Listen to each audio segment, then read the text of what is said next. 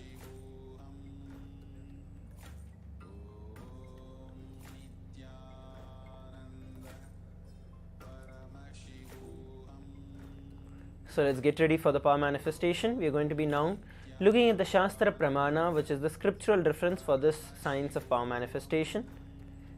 It is given in the Vijnana Bhairava Tantra Sutra 34, where Paramashiva beautifully reveals about this science of power of third eye. The verse goes as Kapalantarmano nasya tishtanmilita lochanaha kramena manasodadyat lakshaye laksha uttamam. This is the scriptural reference where Paramashiva describes about this power of third eye. So now let's enter into the power manifestation. Please put on your blindfold. What we are going to be doing is we are going to be identifying what is going to be shown on the screen for every one of us. So we are going to be seeing and looking at various images of deities from the Hinduism projected on the screen, and each of you are going to identify what deity is projected on the screen, and you're going to identify the various components of the deity, what is there, how many hands they have, what is the color, what are the ayudas that they are having, what are the kind of jewels that they are wearing. So you're going to be identifying in detail about the image that is going to be projected for all of you on the screen. So now let's enter into the power manifestation. You're going to be sitting straight and chanting the Mahavakya Om Nithyananda Paramashivoham. When you chant the Mahavakya Om Nithyananda Paramashivoham, it is going to put you into the space of oneness with Swamiji. And from that space, just ask Swamiji to show you whatever is being projected. And you're going to start verbalizing in as many details as possible, right? From the objects, the color, the deity, anything and everything that you're able to see, all of that you're going to start verbalizing. Let's begin. Please start chanting the Mahavakya. Om Nithyananda Paramashivoham. Om Nithyananda Paramashivoham. Om Nithyananda Paramashivoham.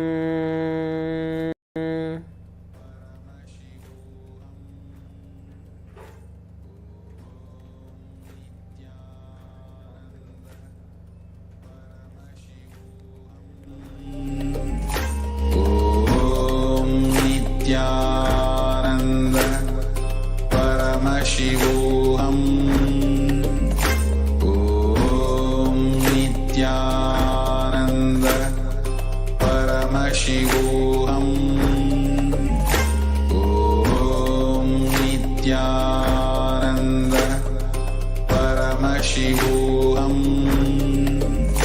Om Nithyananda Paramashivoham. Om Nithyananda Paramashivoham. Om Nithyananda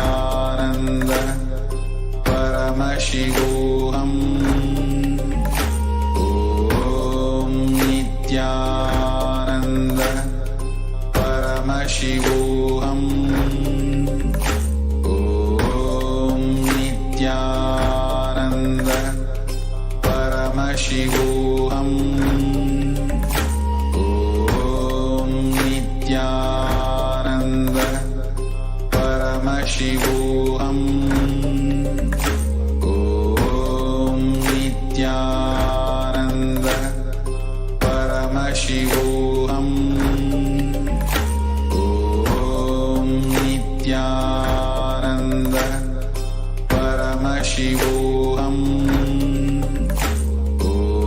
Om Nithyananda Paramashivoham.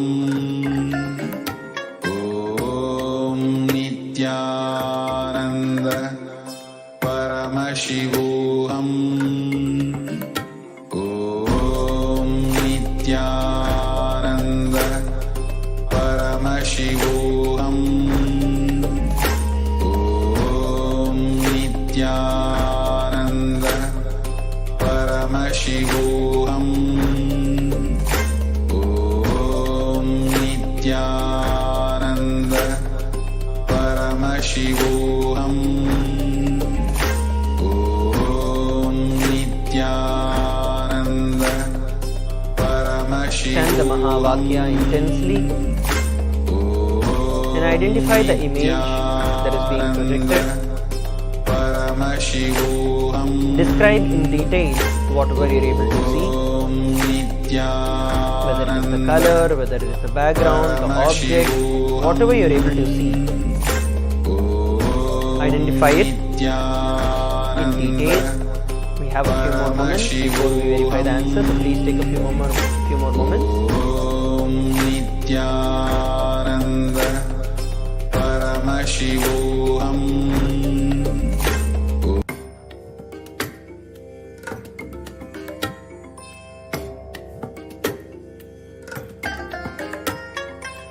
I bless you all. Let Yes. you all open Now, all your three eyes. Every one of you can slowly Manifest open your eyes. the powers We're of going to be verifying the answer. Mahasadashi. Please open your eyes and start posting in the Zoom chat. Paramashivoham. Start penning down and posting in the Zoom chat. What is that you're able to see? What Swami showed you during this round of power manifestation? Please start posting your responses in the Zoom chat.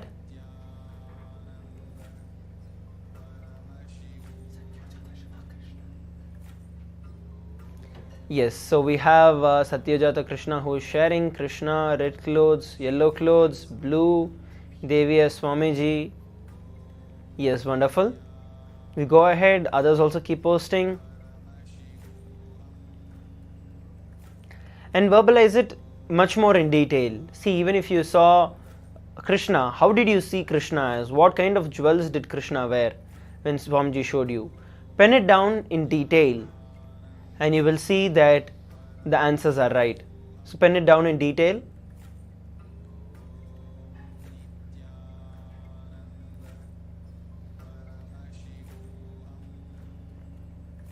Please pen down, please start posting. We're going to be verifying the answer in just a few moments from now.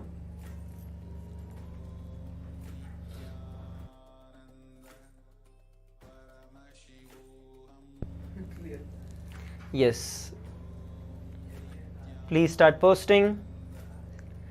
We're going to start verifying it in just a moment from now.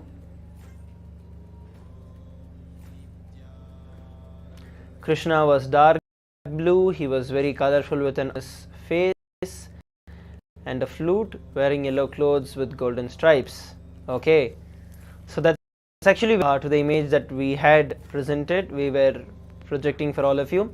Let's now look at the answer.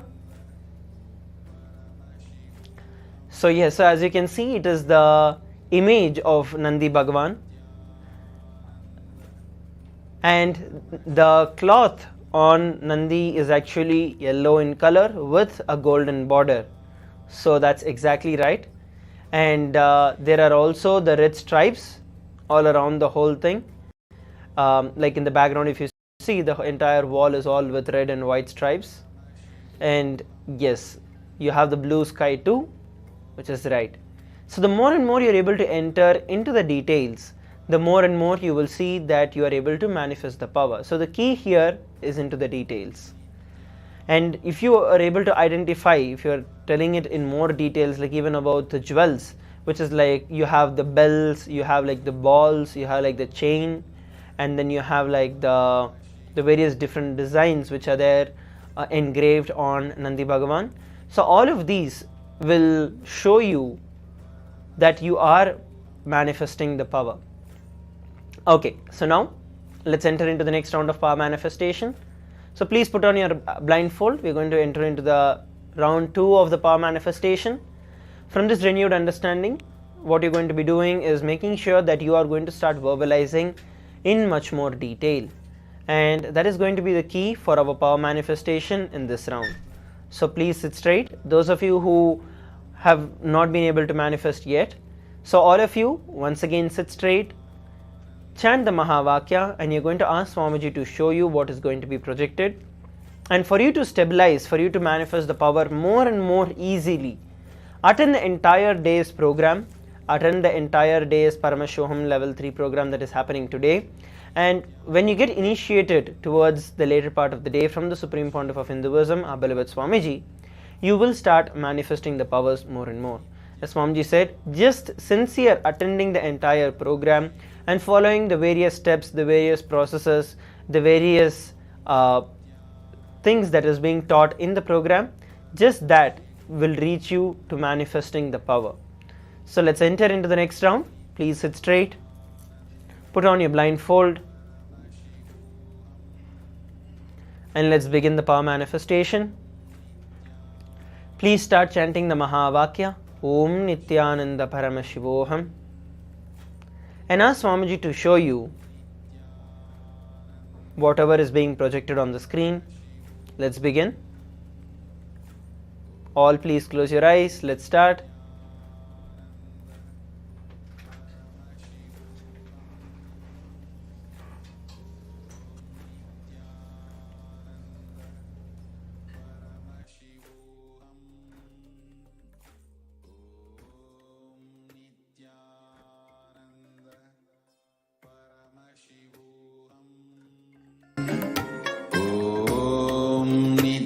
Nithyananda Paramashivoham. Om Nithyananda Paramashivoham. Om Nithyananda Paramashivoham. Om Nithyananda Paramashivoham. Om Nithyananda Paramashivoham. Om Nithyananda Paramashivoham. Om Nithyananda Paramashivoham. Om Nithyananda Paramashivoham. Om Nithyananda Paramashivoham.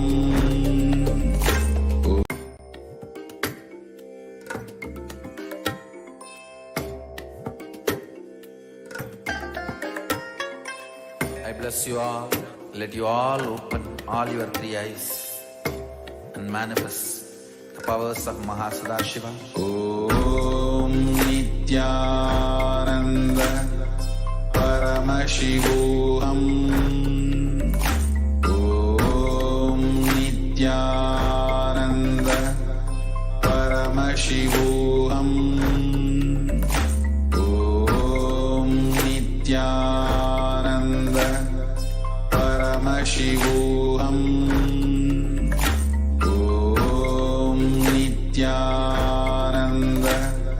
Paramashivoham. Om Nithyananda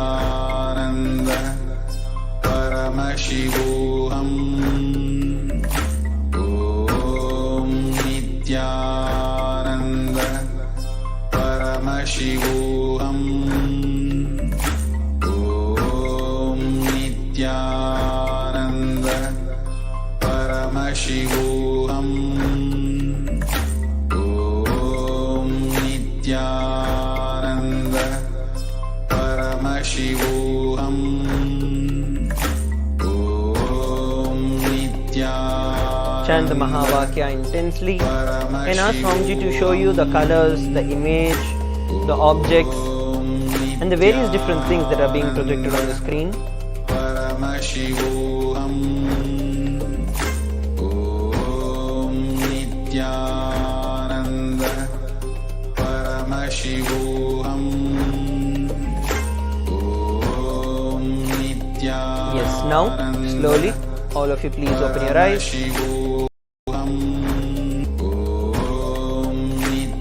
Please open your eyes. We're going to be entering to see the answers of this power manifestation. We're going to identify the answers that were projected for all of us on the screen. So before that, please take a few moments to please pen down whatever Swamiji showed you on the screen. Please take a few moments to pen down and start posting on the Zoom chat whatever Swamiji showed you on the screen. We're going to be verifying the answers in just a few moments from now. So go ahead and post it. And start posting in as many details as possible. Different colors that you were able to see, different objects that you were able to see, different shapes that you were able to see, various different things that you were able to see. Just start posting. Yes, keep posting.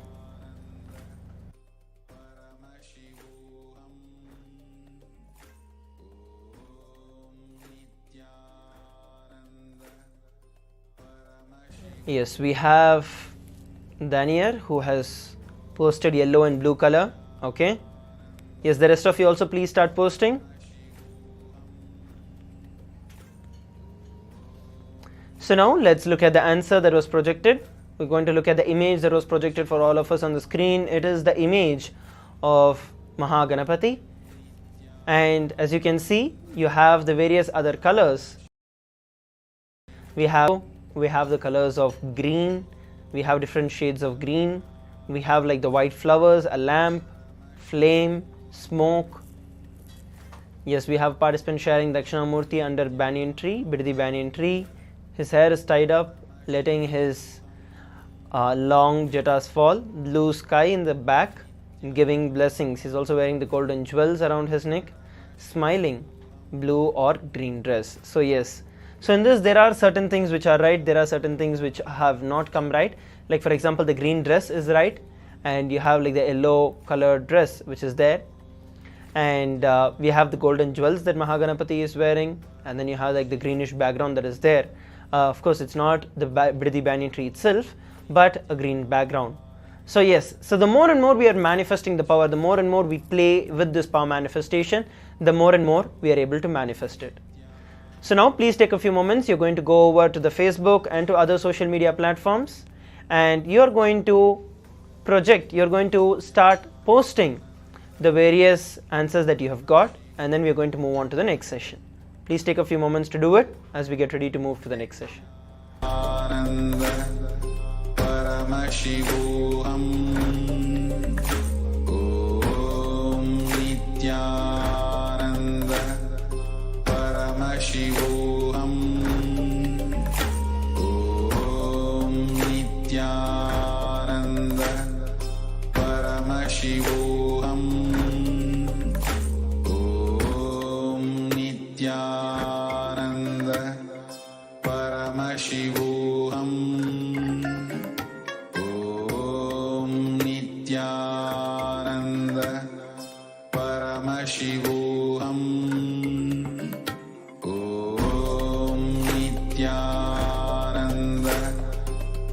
Paramashivoham. Om Nithyananda Paramashivoham. Om Nithyananda Paramashivoham. Om Nithyananda Paramashivoham. Om Nithyananda Paramashivoham. Om Nithyananda Paramashivoham. Om Nithyananda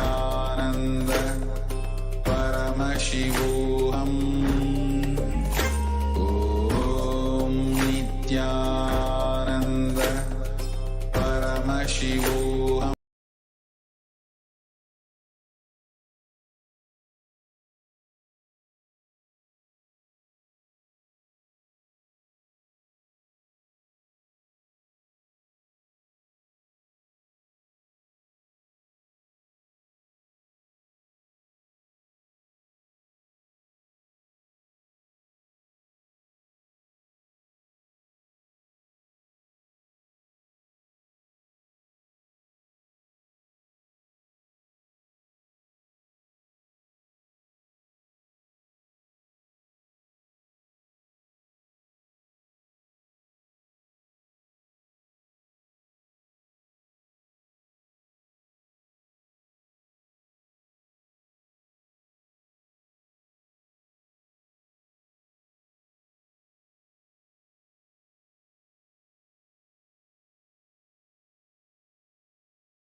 your dimensions become immortal. Nothing conflicts each other, nothing complicates each other, nothing confuses each other. A unique organized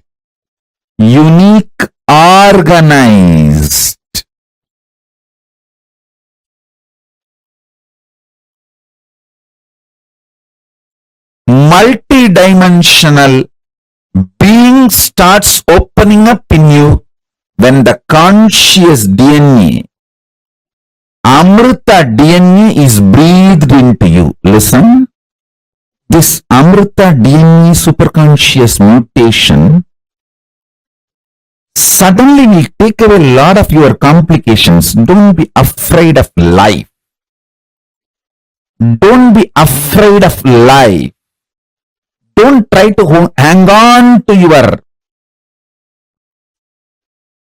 slum mind. You always feel, if I work for money, I may not be able to work for relationships, pleasures, romance. I may not have time and energy. If I focus on romance and relationships, the time to maintain my health, either I will have time and energy to go for gym and maintain the health, or to go for dance and build friends, romance, love. This is the slum mentality. Amrita DNA suddenly opens up, makes all your aspects complementary to you. All the complications in you will start dropping. You will make money with the energy which you enjoy. You will make money doing what you enjoy. You will make love, romance, friends, developing your health. You will live longer by eating large quantity of the food which you like. This whole complication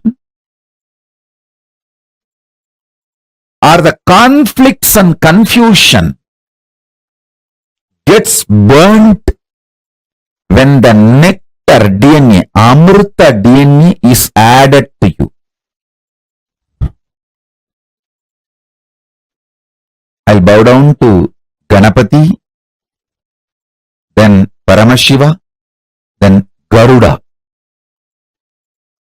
Garuda is Lord of Amrita. He is the protector of Amrita. Now Garuda will enter into each one of you and add nectar DNA, Amrita DNA in you all. Understand?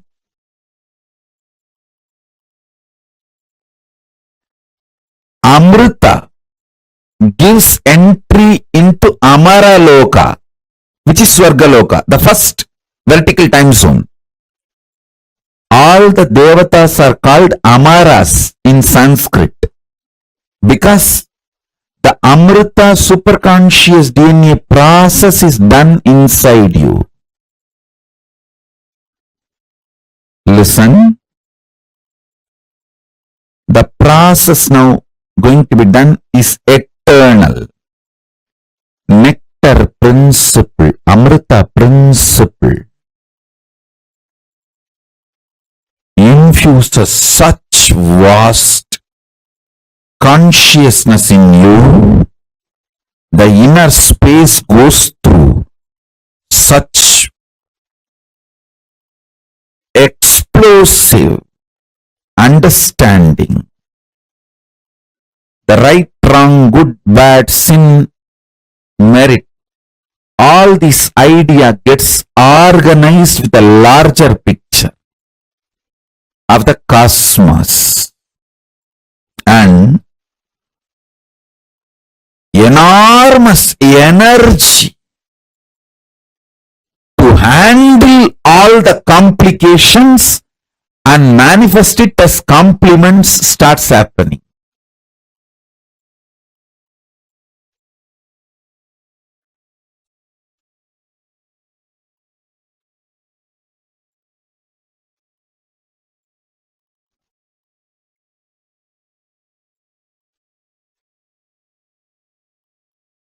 In human level, whatever you perceive as complication,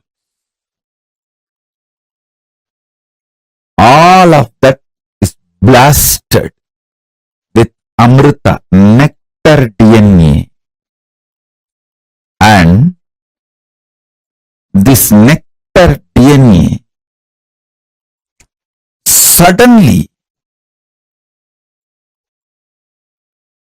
makes each of your complication immortal, and that becomes complement dimensions of you. No more complication.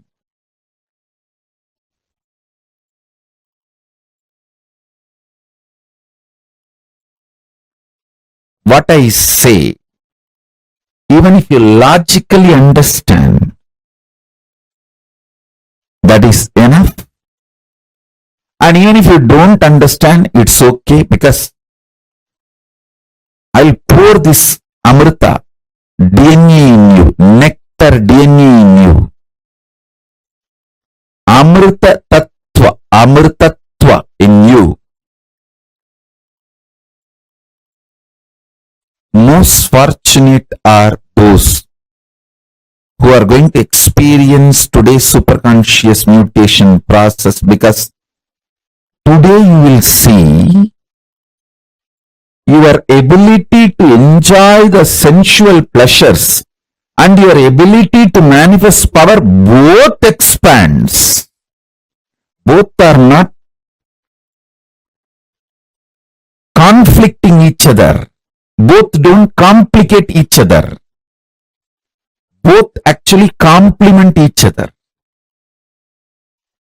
Your inner conflicts and complications will get legitimized by your own experience as Amara, nectar DNA. Amaratva, your middle class morals will leave you. Your middle class mentality will leave you. First, you need to taste Devaloka, Amaraloka, only then you will move to KAILASA.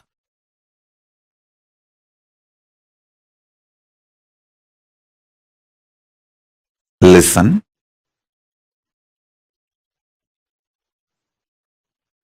I am making simple statements. Listen intensely. The part of you which you denied due to your self-doubt, self-hatred, self-denial, SDHD. The part of you which you denied due to your self-doubt, self-hatred, self-denial. Sometimes you know you have the higher possibility, but even you have the fear, you may not be able to handle yourself in that higher possibility. Fear that you may fail, collapse, fall down again and again. Because of that fear of failure, the possibility which you deny is your identity, your self in Swargaloka. The whole which you are denying is yourself in the Swargaloka.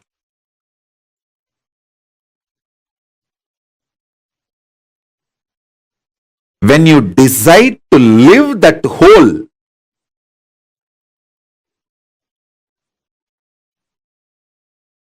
by being ferocious with your self-doubt, self-hatred, self-denial, saying, hey, if I fail, it's okay. Failing is not wrong, but being in the space without trying is the real crime. Let me jump, and fail, nothing wrong. Try. When you decide, you reach the Sargaloka. You face yourself in the parallel universe of Sargaloka.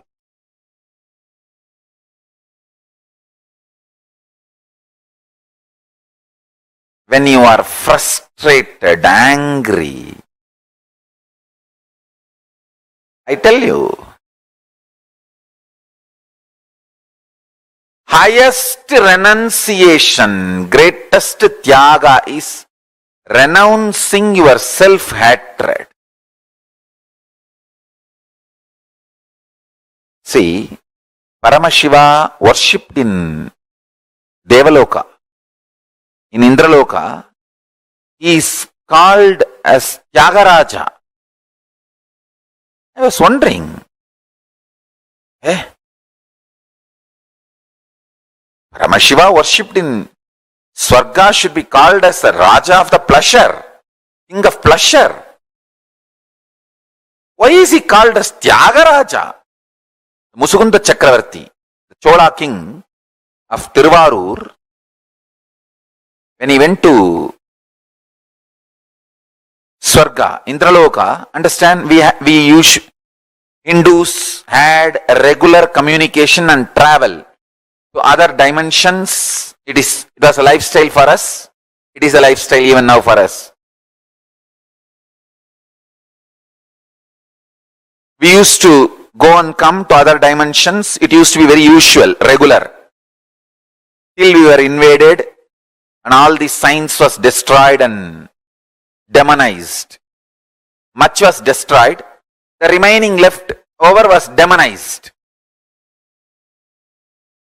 The Musukunda Chakravarti went to Swargaloka and he even helped Devatas in their war with Rakshasas. Because he helped and they won the war, the Devatas head of the gods, Indra, wanted to gift him something. He asked, "Oh Musukunda, you are such an amazing help and support and friend for me. Please ask what do you want." And do you know funny thing? Musukunda Chakravarti did not ask, "I want to stay in Swarga." No. He said, "My Chola kingdom is much more amazing than Swarga. There is nothing you can give me. There is nothing you can give me. I have everything more than Swarga." I looked around. It looks too poor. There is nothing which is not there in Chola Samrajya, Chola kingdom in Swarga. Indra was very ashamed. He said, "Please, please, please ask something, because I need to keep my pride and I need to save my face. I have to gift you something. You came all the way from Buloka and helped me and I won the war because of your strategies and support. Please ask something and take. So it will give me a feeling fulfilled." And I showed my gratitude. Then Musukunda Chakravarti said, "All right.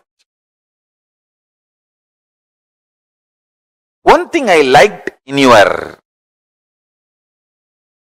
Devaloka, Indraloka, the beautiful deity of Paramashiva you are worshipping. In Tiruvarur we have a great temple, but our main deity, Paramashiva, is Swayambhu Murti. The deity you are worshipping is an amazing deity. I wanted to take this deity as a Utsav Murti for my Tiruvarur temple. Indra was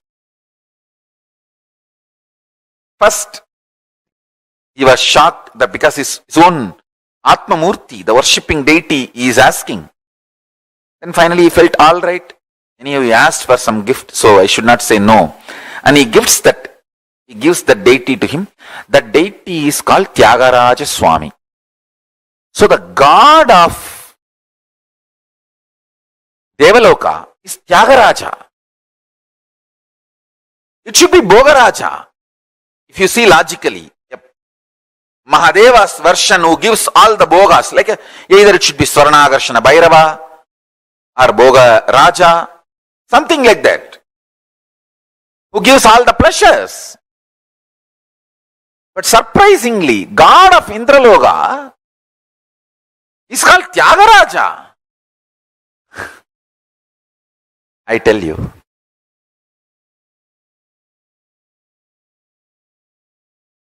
if you learn Tyaga, you will be in Swarga. If you learn Tyaga, you will be in Devaloka. If you learn Tyaga, you will be in Indraloka. Actually, as per the document, it says the god of Devaloka. In Devaloka, there are 3 divisions. Swarga. Swarga is like a name of that whole dimension. Bhur, Bhuva, Suva. That whole dimension is called Swarga. In Swarga, Devaloka. In Devaloka, there is one part called Indraloka. So all the 3 words you should not confuse. It's like address. Swarga is the address of the dimension, like a nation. Devaloka is like a state. Indraloka is like a headquarters. Understand? Hindus had a clear communication, traveling, even luggage transportation. Things used to go from here to there and from there to here, with other planes of existence.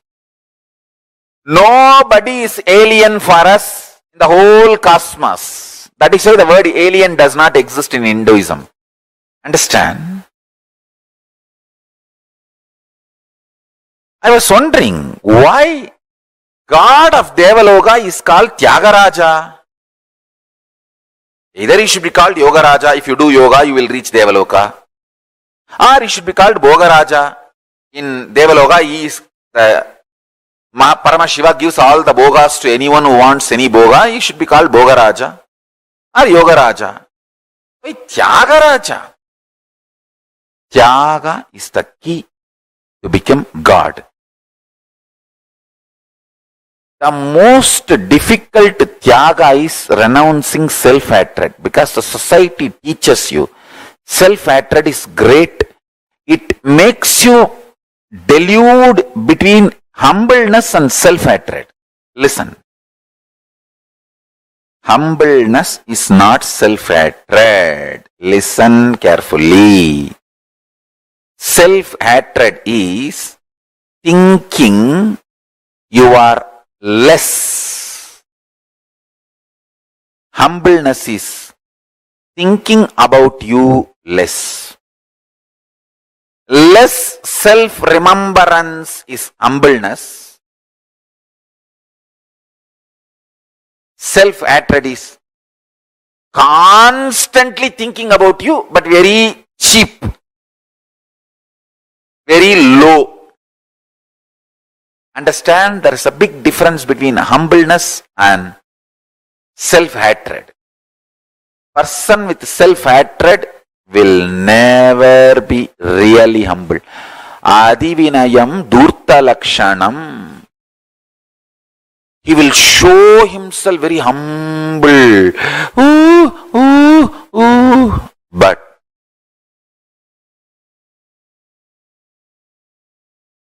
he is not humble. Understand? A real humbleness will be out of powerfulness. Society deludes you makes you mistake humbleness,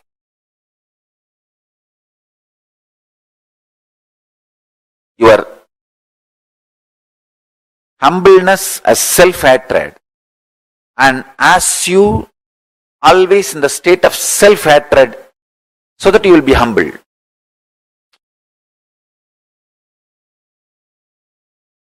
Self-hatred is not humbleness. Most difficult thing to renounce in the life is self-hatred.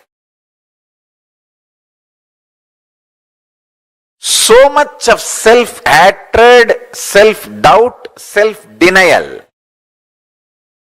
That is why even if you think of future plans, so much of impossibility and you shrink. No, one more suffering, pain of failure, why should I face? Fool. Because of pain of failure, you don't plan, and naturally no plan means failure. It is like because you are afraid some guest will come to your home, you call that person and tell him, please come.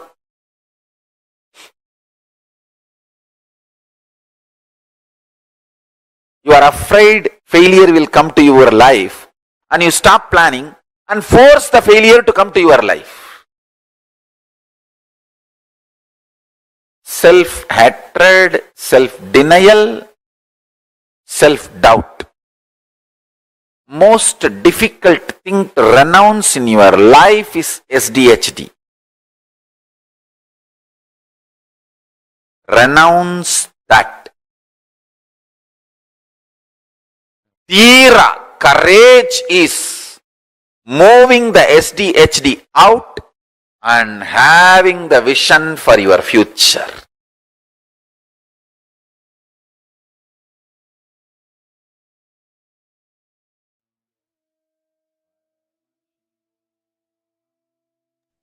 Our human body is hardwired to be able to migrate to vertical time zones. Somji revealed, right? Like how we feel the freedom for us is like, to have a passport and to be able to travel to any country we want.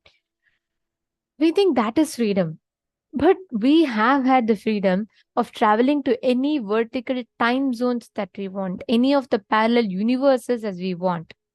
That is a real freedom, and that has been given to us in the like from time immemorial. We human beings have had this freedom to be able to migrate to any of the parallel universes. And like Swamiji revealed, the first parallel universe for us is Swargaloka. Immediately after this thing, the first parallel universe that we have is the Swargaloka. And this Swargaloka is where, like, the Amritatva DNA, the immortality DNA, gets awakened inside of you. Not just that, today, all of us are going to be experiencing this Swargaloka. It's like the very first parallel universe that we experience. And the one of the most important things first we need to even understand is how all of us are hardwired, meaning literally you have the power to be able to travel to parallel universes. And understand, this power is there only for human beings, not even for the animals that exist in this loka. Even the devatas or any other beings that exist in other parallel universes, they need to come here. And from here, from this plane of existence, this is like the cosmic airport. Only if they come down here, they can go to any other plane that they want. So it's like there is no direct flight connection between Swargaloka to Janaloka or Janaloka to Mahaloka. No. They have to come here to Bhuloka, and only from Bhuloka, like this is the connecting point, and all are only connecting flights from here. The direct flight from all the lokas are only to Bhuloka, and only from Bhuloka to those planes. So the birth that all of us have taken as human beings is extremely auspicious, so powerful, supremely powerful. Something that we need to really understand in this is that how, because all of us are standing straight, our spine is straight most of the time, we have the fuel available to us, the ojas, which is the fuel that is needed to travel to all these lokas, are available to us. Very beautifully, Swamiji explained to us what are the qualities one needs, or what are the qualities one gets awakened to when we enter into the Svargaloka.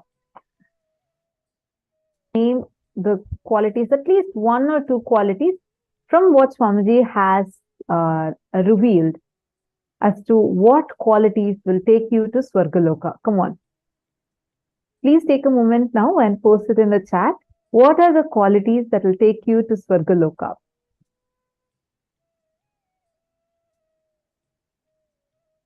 My Istak is asking why they should go down and then go up.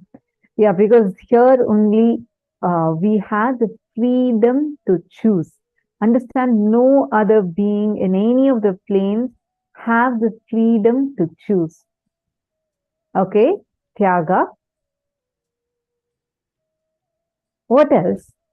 Meenakshi Narayanan has posted Tyaga.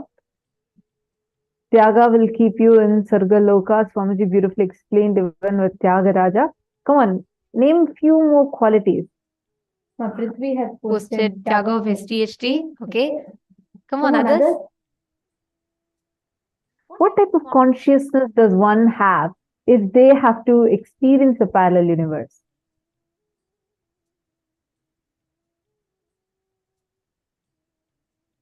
Come on, experience this Swargaloka. See, I know when each of us are coming from various walks of life, and many of you might get overwhelmed by these Sanskrit words. Relax, don't worry at all. We'll also be sending you booklets, we'll be sending you free gifts every day, like even today you'll be receiving in the email. So it's easier for you to orient yourself with it, understand it, and apply it in your life. See, understand, you might be wondering, why are we learning about these parallel universes, or how does it practically apply to us? Understand, Sanatana Hindu Dharma is not for just for enjoying this moment alone. It's a greater science of life. It addresses this birth and what you do after this birth also. When you leave your body, the loka that you enter into, unless you are aware of it, like for example, let's say that from a very young age, you have been only taught, okay, world exists only in this country that you're born in. You don't even know the existence of other countries. You don't even know that you have the freedom and ability to travel to other countries. Now, how much ever rich you become, would you have, let's say, a few years down the lane, you've really earned a lot of wealth and you want to now migrate, but you don't have the knowledge. You don't know where you can go to. You don't have the knowledge of the existence of other countries itself. How would you feel? You'll feel powerless, right? Understand, this is what we experience when you are going out of your body and want to exit this Bhuloka plane and want to experience your parallel universe identity. Only Hinduism has solutions for this. Only in Hinduism we have a clear, detailed explanation, revelation on when you leave this body, what all are the options you have, where all you can experience what all dimensions of you. And now if you are empowering complete completion, conflict-free life, by infusing consciousness into every decision of yours, simply, just like that. As soon as you leave the body, your Sargaloka will open up for you. Immediately you can experience, and not just that, even while you're alive in this body, that identity of yours, which is in Swargaloka with your face and the body of a Devata, will get Actually, that is why it's very important. Swamiji tells very beautifully, right? You cannot say, oh, all my life I'll remember Coca-Cola and McD, and then when I'm leaving my body, I'll suddenly remember Krishna, Rama, Govinda. No, life doesn't work like that. You cannot say, oh, all my life, let me enjoy whatever I want. It's anyways only in the last few moments of my life, right? That time, let me go and remember. No, no alarm clocks. Nothing is going to help you that time correctly to remember, what it is and to remember the divine. What thought currents you entertain from now matters. Many times we may think it's okay, and that's how it is normally in the world, right? That's how we treat. It's okay. You get angry, it's okay. Unfortunately, these days, legitimacy is given to everything. In the name of freedom of expression, legitimacy is given to every incompletion that we entertain. But understand, the thought currents that you cherish takes you to a certain frequency. Let's say you believe that the best strategy in life is, even if I cheat, it's okay, but somehow I should just manage to, get things done. I should just manage to have things. Understand, as long as you entertain those types of thought currents, you are empowering your identity in the lower planes. Listen very carefully. As much as you exist in Bhuloka, in planet Earth, in all the 14 lokas you exist. There is a same Ma Adrian in Bhuloka, there's a Ma Adrian in Bhuvarloka, Suvarloka, every world, in every plane. Like Ma Prithvi Prasad, you exist in all the 14 lokas. You exist in Bhuloka, you exist in Bhuvarloka, Suvarloka. In each of these planes, we exist.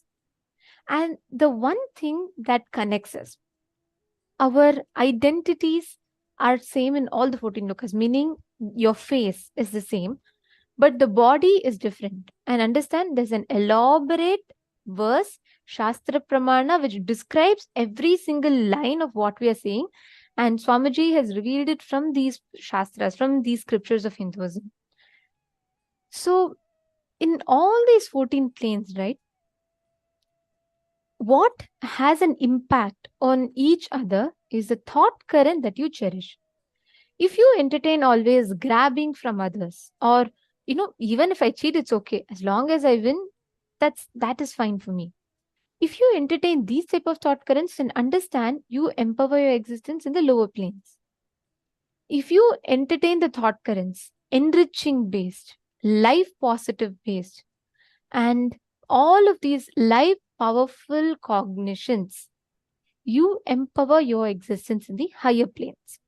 Actually, I'm just remembering, Swamiji gives us such an amazing technique for this. Like, for you to understand what type of thought currents you actually cherish.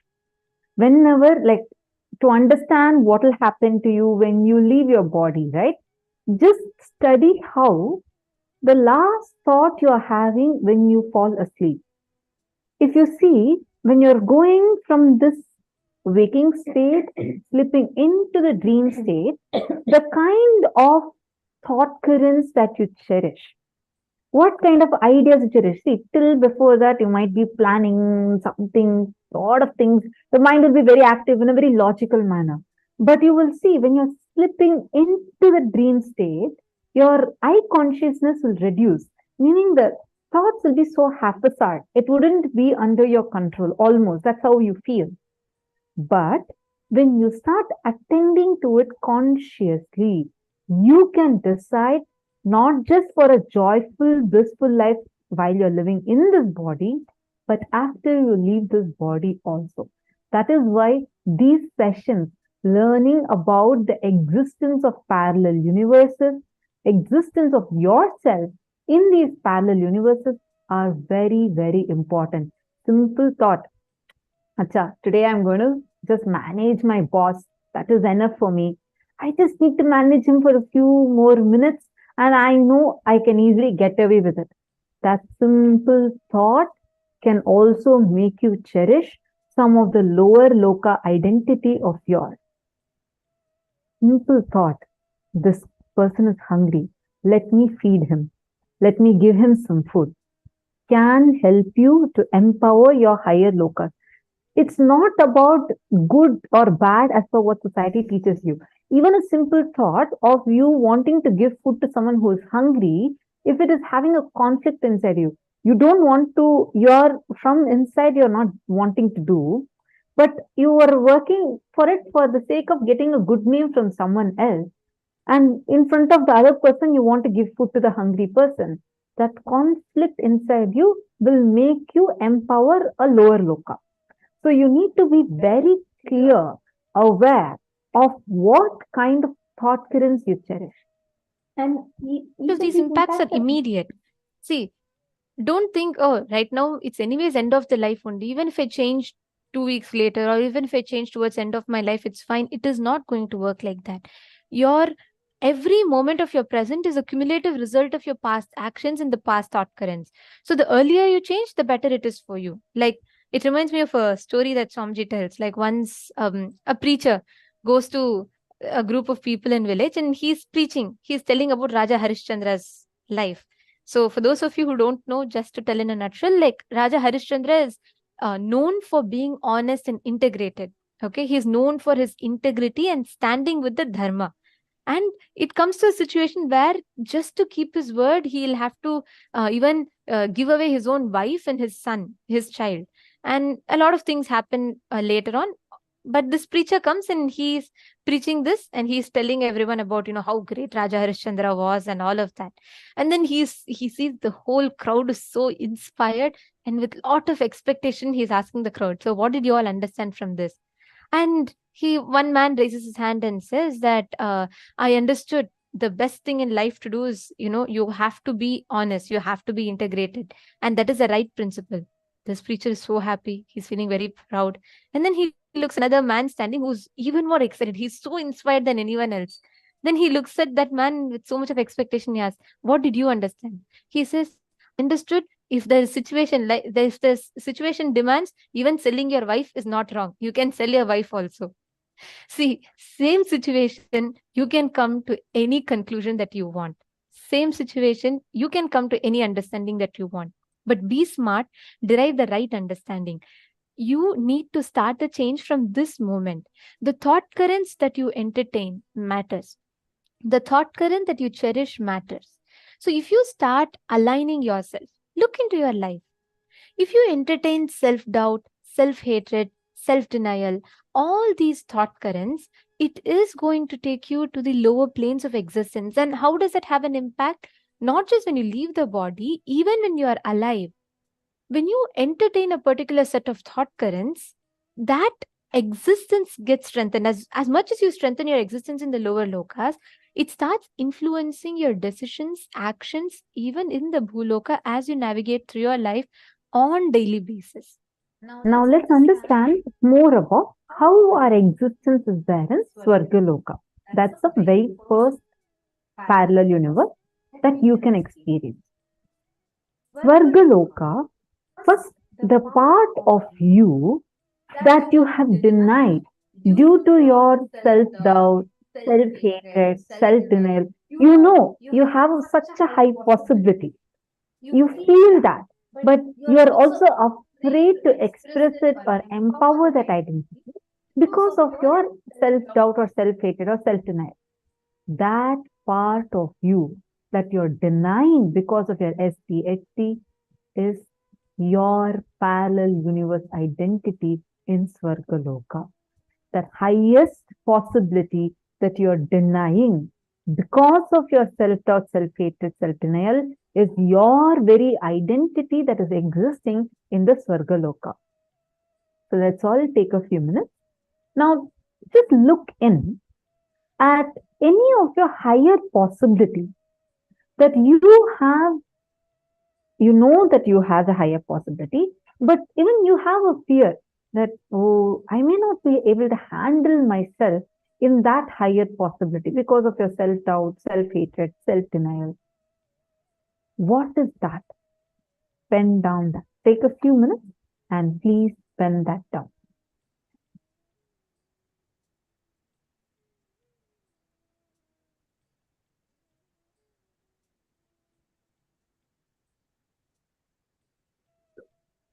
Fear that you may fail, collapse, fall down again and again. Because of that fear of failure, the great possibility which you deny is your identity, yourself in Swargaloka.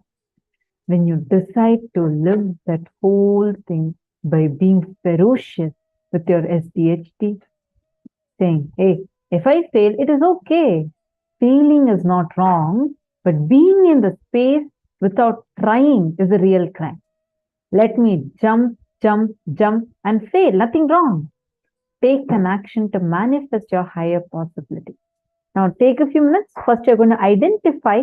This is only for yourself. You don't need to write it anywhere else. Just write it in your paper and pen. It's just put it in for you. Identify the higher possibilities that you're denying inside you. See, it can be a simple thing. For example, you have a deep fear. You have tried talking or presenting your project pitch in your office. You tried presenting it a couple times before and you had terribly failed in it, or you just did not get the response you thought you would get. So that had lowered your confidence level in you, and you started feeling a lot of self-doubt inside of you, and you just denied that very possibility. So any other time you keep giving that opportunity to your friend or your colleague. But you know that's a very high possibility you have, where you can strategize, plan, and execute. But that fear of failure or the self-doubt that you're carrying inside you about yourself, all that put together, you just deny that very possibility for you. Identify such possibilities that you carry in you. Take a few minutes and please write that down.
Hope all of you have written down now.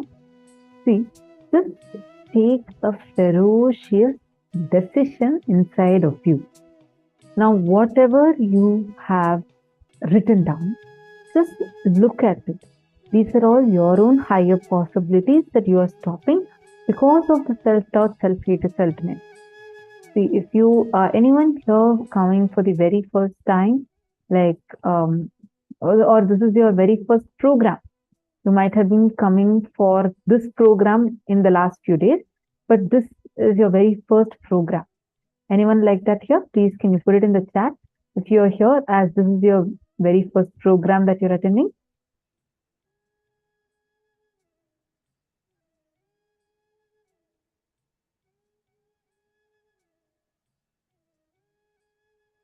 Okay.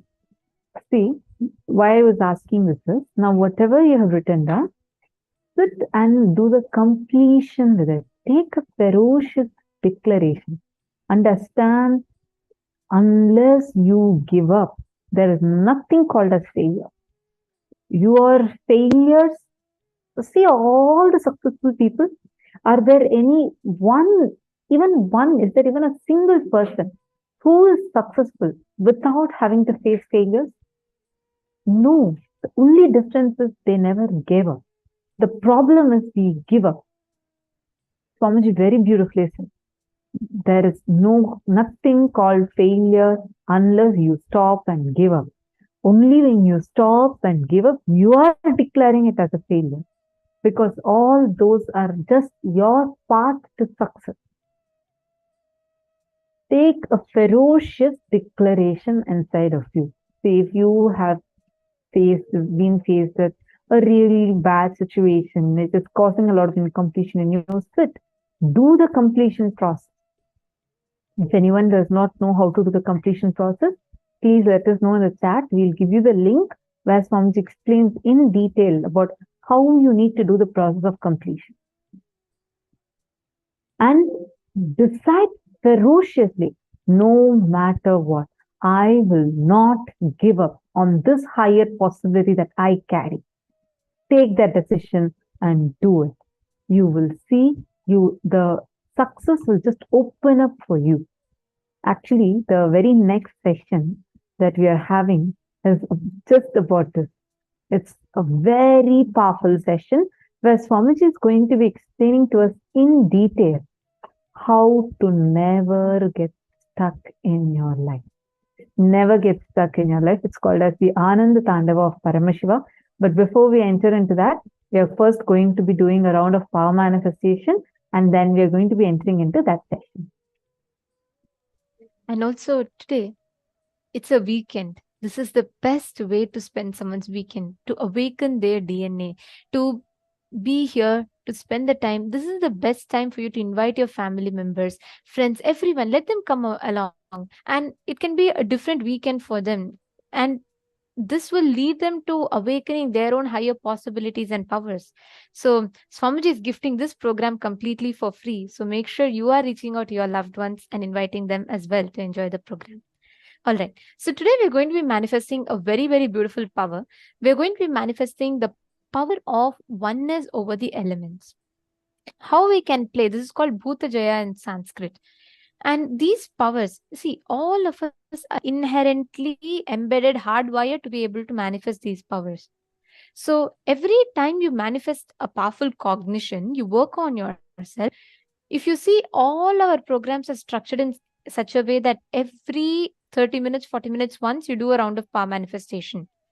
That is because these powers, when it is awakened within us, as in when you keep manifesting the powerful cognition, when you manifest these powers, understand the powerful cognition starts settling in you deeper. You may not be able to manifest it immediately. It's okay. We are not going to give you a pass certificate, or we are not going to fail you if you're not able to manifest.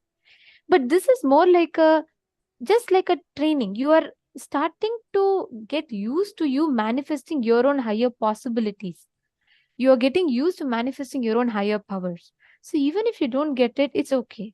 Just sit, make yourself available and manifest. Just sit and play with the powers. All right. So let us all enter into the power manifestation now.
Now we'll be entering into the power manifestation session. Today, throughout the day, we're going to be manifesting various powers, including the power of Bhuta Jaya, which is the power of complete oneness with the 5 elements of nature. Whether it's the earth element, the water element, fire element, the air element, or the space element. We're going to be throughout the day working with these 5 elements. See, fundamentally, our body is made out of these 5 elements. We have the earth component of our body, our bones. We have the water component. We know we are made of 70% water, our blood, etc. Then we have the fire element, the Jataragni, the digestive power within us. We have the air element, our breath, the inner chatter that happens within us, and our space element, the space within us where consciousness is reflected.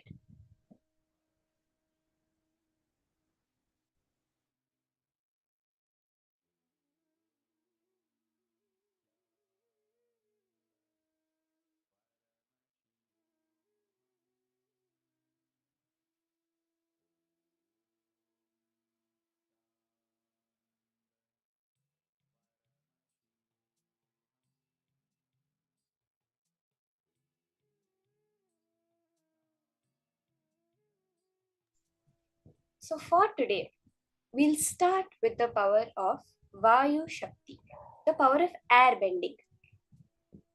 Swamiji beautifully reveals that when you're in oneness with the air element, in the Taittiriya Upanishad, it very beautifully describes how from Akasha, the Vayu comes out, from Vayu, the Agni comes out, from Agni, the Jala, the up comes out, the water, from that Jala, the Prithvi, the earth element comes out.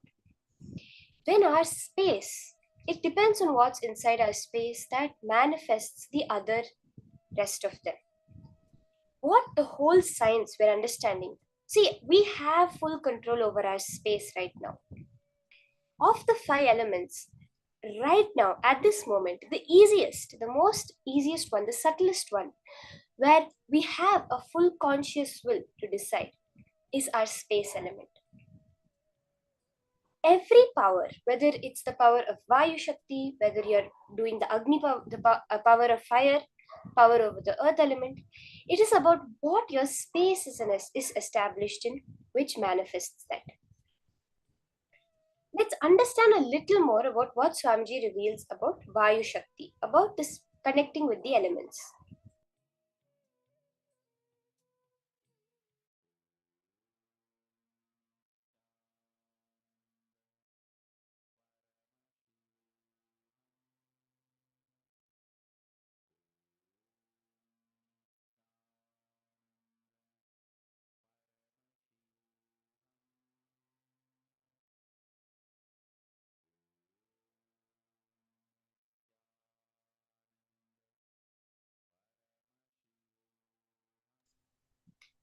Swamiji beautifully reveals the first and foremost lesson to manifest any power is that power is not power over others. Power is oneness over others. This is not specifically for the elements alone. This is for any power manifestation that you do. Unfortunately, your unconscious mind always tends to think naturally you'll be pushed to manipulate, to control. Manipulation is not manifestation. That is the difference between black magic and white magic. Yes, even by manipulation, you can have power over nature and people, but it will only be for a very limited time. Swamiji beautifully says that you will manifest the power with the wind element, and when you're on stage in the big demo and doing it, if you are doing it from the space of controlling, from the space of manipulation, then when you're in demo, suddenly Vayu will just leave you on the stage and run away and not listen to you anymore. But from the space of oneness, when you do anything, that only will be permanent.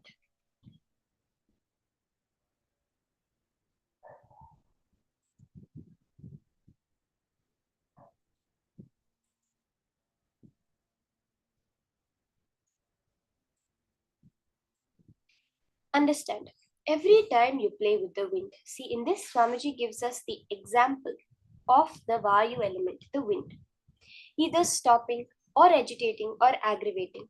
With the mood of oneness, you will gain more and more power over the wind. Wind will reveal more and more of its secrets to you, more and more of its feelings to you. He will sit with you and confess to you. He'll sit and talk to you. Hanuman was my son. See, when I gave birth to him, this is what happened, and this kid is so powerful. He went and tried to swallow the sun. I have to go and meditate. He'll sit and tell you his stories. He'll sit and open up himself to you.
Very beautifully, Swamiji continues to explain how, when you relate with Vayu, with the various elements, from a space of oneness, this is the science that Paramashiva explains about powers. The first foremost thing, as Swamiji repeatedly emphasizes, see, these powers that we are manifesting is Shaktis. They are coming from the space already you have become enlightened and the powers are manifesting. Because you will hear, normally when you will hear the things like siddhis, the powers are stopping in the way of enlightenment. Those are referring to the possibilities that you get when you're on the way to enlightenment. But very beautifully, through the initiation of Swamiji, no power is a power, it is only the confirmation of your oneness with that object, is what Swamiji says. Every time you manifest a power, you're doing it from the space of oneness. You're doing it already knowing that you are that being. If you're able to stop the wind, make the rain shower, all of that is just your oneness with it. This is a very important preliminary lesson for power manifestation, Swamiji says. We have to understand that at every level, it is only the space that matters. Again and again, Swamiji explains to us that all power manifestation comes from this space. See, today we're doing with the 5 elements. So this is very important to understand. It is not the matter that you're trying to move. Now, when we think of wind, when we think of fire, of earth, of water, it is all a manifestation of matter. Only the space, which is that component on which our consciousness is reflecting, is the only thing that has the ability to reflect consciousness, the space element.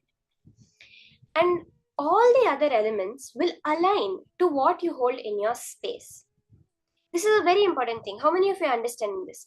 All the elements in your life, see, ultimately when you look at it, all the objects in your life, all the happenings in your life are some expression of these 5 elements, of the length, breadth, depth, time, and space.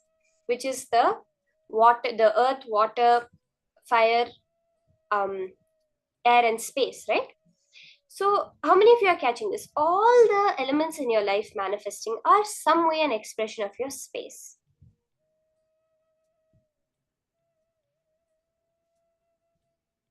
Now, when we catch this, when we understand that all we have to do is change our space. Now we are, let's say we are in the space of this world is matter and existing as a matter. Then it will only be as matter trying to move matter. Then yes, you will manifest. But it will always be bound by what you call the laws of physics, the laws of the society, the laws of nature. But when you realize that you are energy and this world is also energy, it's just energy interacting with energy, then only the quantum laws work on you. What are the quantum laws? You can go back in time. You can be in two places at the same time. You can be in two states at the same time. You don't have to be in a particular position, or that everything is interacting with another, everything is a field, everything is space. This is what starts manifesting through you. That is what we're going to tap into when we do the power manifestation today. The Shastra Pramana for the power of Vayu Shakti is from the Shiva Samhita, verse 3.42. Yogi Padmasanasthopi Bhuvamutsrijya Vartate Vayu Siddhistatha Ksheya Samsara Nashini. Bhagavan Paramashiva says, when the yogi, through remaining in Padmasana, can rise in the air and leave the ground, then know that he has gained the Vayu Shakti, the power of wind element, which destroys the darkness of the whole world. This is the ultimate level that Paramashiva is describing of Vayu Shakti, where you're able to change, you're able to even lift yourself above the ground through the air, in the air. There is a very beautiful incident from the life of Hanuman and Sri Rama in the Mahabharata, where when Hanuman has to go to get the Sanjeevani Aushadha for reviving Rama's brother Lakshmana, who was fatally wounded in the battle by Indrajit, the son of Ravana. The necessary herb exists very far away in the Himalayas, the opposite end of what is modern day India. And Hanuman says, I will fly and go get it. So first he flies. Very beautifully, this incident describes the difference between power over nature and oneness with it. So Ravana, who had conquered the whole world, had conquered also the Navagrahas, the 9 planets, the 9 control holding factors of our life, including Surya Deva, the sun god. Now the condition that Lakshmana was in was such that if the sun rises, if the next day starts, he would have to leave the body. He would not be able to be saved. So Ravana, knowing of Rama's deep love for his brother, comes to the conclusion that if Lakshmana dies, Rama will leave the battle and go. So he commands the sun to rise. With his power over the sun, with his manipulation of the sun, he forces the sun to rise. Now, as the sun is rising, Hanuman sees this and he says, no, I cannot allow this to happen. And I know that the sun also does not want to do this. So he goes and he requests Surya Bhagavan, his guru actually, saying that I know that you are forced by Ravana to rise, but I will keep you with me. I will catch you and keep you with me so that you cannot rise. Therefore, what you want and what I want also will happen.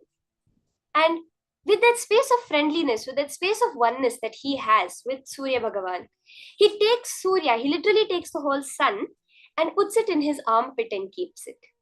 He finishes the mission, he goes, he gets the Sanjeevani herb, Lakshmana is revived. And then Rama comes and asks him, like, Hanuman, there's something shining in your armpit. What is that? And he's like, oh, sorry, I had kept Surya Deva there because Ravana had commanded him to rise. And he beautifully releases Surya Deva. And even Surya Deva was so happy he was able to be of aid in Rama's incarnation on the planet Earth. And so beautifully how oneness is the real manifestation that happens.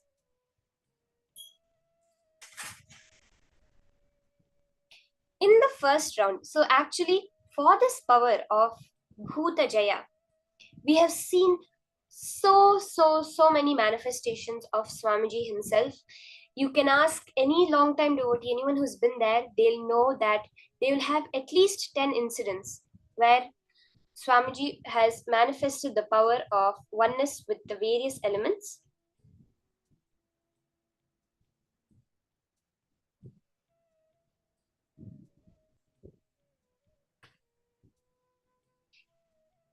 One such incident that I remember personally was where in the Kumbh Mela of 2016, and I remember this day very clearly. We were all in there was the temple, the tent for the temple, and there was a main hall, there was a dormitory, there was many tents that had been set up for the whole program. And our campus, the Swamiji's campus in Kumbh Mela, was the largest in the whole Kumbh Mela. So we had thousands of people staying there. And the whole place was planned for a hot summer, which was the predicted weather.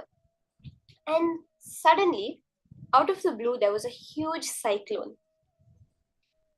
And I remember few days before Kumbh Mela, sometime before Kumbh Mela, Swamiji had said, you will see me manifesting one power. You will see with your own eyes some power manifested in this Kumbh Mela, he had said in public Satsang. So there was a huge cyclone that had struck the whole Kumbh Mela area. And I was in the temple at that time. We were doing the various power demonstrations for the devotees and the people who were there in the Kumbh Mela.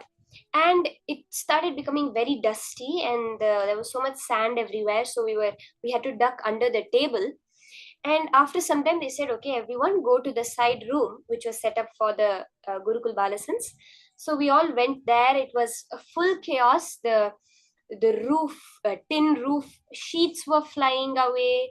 People were running in all directions. It was raining. The tents were being torn open. And in that confusion, we made it to the main hall, and we were all there. And I remember at that time, I've heard this from many people, and I was there. We were walking, and the cyclone, it was an actual tornado. It was like a cyclone. The hurricane was coming to our camp. So the entrance of the camp was a huge made out of wooden sticks, like wooden poles. They had made a huge entrance, like a gateway and a banner. It came there. Swamiji was walking there at that time. And as the cyclone hit that entrance, the whole thing collapsed. It's a huge thing made out of wooden rods, wooden poles, all tied together. The whole thing collapsed. And Swamiji literally moved the cyclone in the opposite direction. It was coming like this towards the camp. It just touched the entrance, and Swamiji physically moved it in the opposite direction. That strong wind, just in that beautiful space of oneness, Swamiji was able to turn it around, move it in the opposite direction. And then, yes, everyone was safe. There was not even a single hurt or a single casualty in the entire camp of a few thousand people. And Swamiji came, we were with him the whole day after that, and it was a phenomenal time. But physically seeing how Swamiji, in that space of oneness, is able to move an entire cyclone, physically move it, is really something to see. So now we are going to manifest the power, starting with taking a few minutes to connect to nature.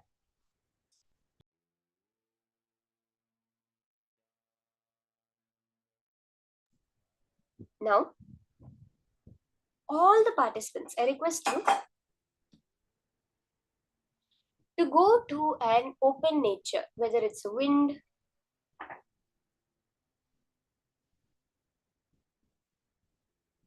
whether it's